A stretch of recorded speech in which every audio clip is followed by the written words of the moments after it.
Running water didn't reach our house until the 1950s.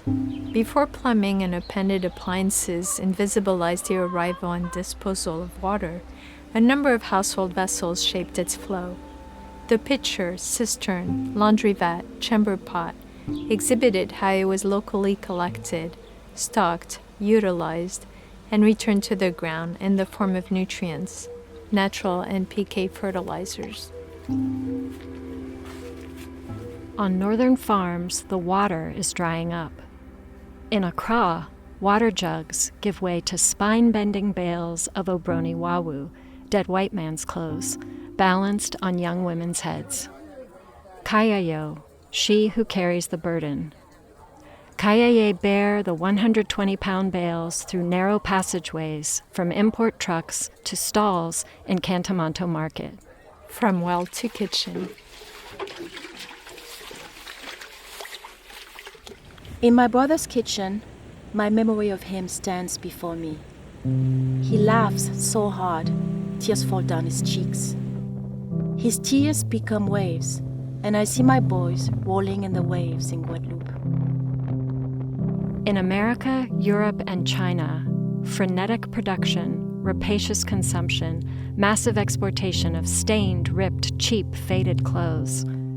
In Ghana, people, land, and waterways bear the burden.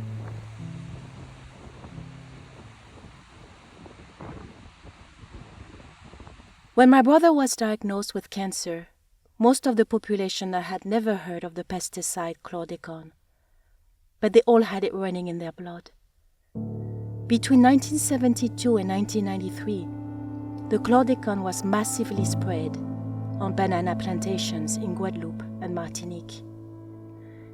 Even after it was declared a health hazard, France gave the green light to keep using the poison in the plantations so that in other parts of the world, consumers could enjoy bananas in bulk. Running water bred sewage. Commodities created trash. Without perceivable boundaries within which materials circulate, waste is made invisible and externalized as someone else's problem. The boundary of a system may be conceived at the scale of the body, household, plot, neighborhood, city, bioregion, country, or planet. The larger the scale, the greater the amount of waste externalized elsewhere, to the back alley, to the other side of the tracks, of the border, of the earth, to the ocean. Excess clothing chokes the city's sewers, the Corley Lagoon, the Jamestown Beach, the Atlantic Ocean. As the bananas are shipped across the Atlantic, following the old third leg of the triangular trade, rainwater spreads chlordecone, contaminating people's gardens, the fish, the vegetables, the livestock. My brother loved roots. He moved to Guadeloupe in search of his roots, and he devoured the vegetable roots from his ancestors and drenched in pesticide. To save seeds as I have done all summer, tomatoes, peppers, cucumbers, even beans, feels like such an act of resistance these days. Not only did dwelling activities once oversee the circulation of water, they managed all life-sustaining flows, fire, earth, and air. Once the administration of flows was mechanized, the habitat turned into a modern machine for living. The roots to reproductive practices were left to rot. Scientists predict chlordecone will remain in the soil for the next 700 years. And what is the life cycle of a banana? 7 to 10 days. The banana surplus will be discarded as brown spots appear on their skin. Water samples from Corley Lagoon reveal a rainbow of microfibers and microplastics, a rainbow that may linger for hundreds of years. Mountains of cast-off clothing catch fire. For months, flames refuse water's balm. In Cantonmanto Market, the pace of fast fashion catches fire too. Hand-to-mouth survival demands daily high-volume sales of low-quality clothing. For most, sales remain low as needs and clothing piles mount. Downscaling the scope and speed of these cycles is imperative. We inhabit fragile, exhaustible ecosystems, not perpetual motion machines. My banana body is in tears, tears. My black skin body at sunset cannot find sleep. My plantation body.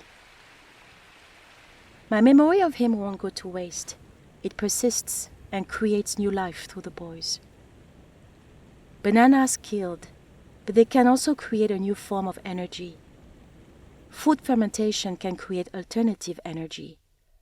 I see it as a new form of gardening that sustains life and doesn't let the surplus go to waste. The art of dwelling is a form of gardening. To engage in its practice yields pleasure and embodied know-how. As long as materials circulate within a bounded system, they cannot be characterized as waste. In what one finds unusable, another may see treasure. We do not care for what has value as much as we value that for which we care. To care for is to love, is to heal, is to spoil with attention. It is to nurture and feed and fix. Because you carefully optimized wind drafts and crafted nanoclimates throughout the house, you triumph in shunning the AC. Because they renovated the old grandmother clock, they delight in the ritual of winding its weights. Because we carefully collect the rainwater, we don't pour it down the drain.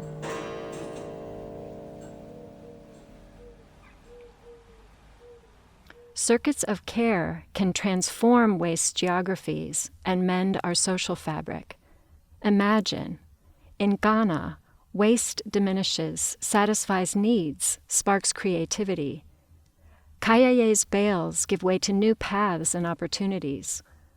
Upcyclers make 3 pairs of shorts from 1 British shirt, a table from shredded t-shirts and cassava, an artful suit from scraps of denim.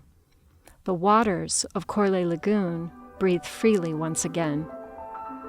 Imagine, in America, Europe, and China, global regulations foster decreased production and consumption, mending and upcycling, creative local management of waste.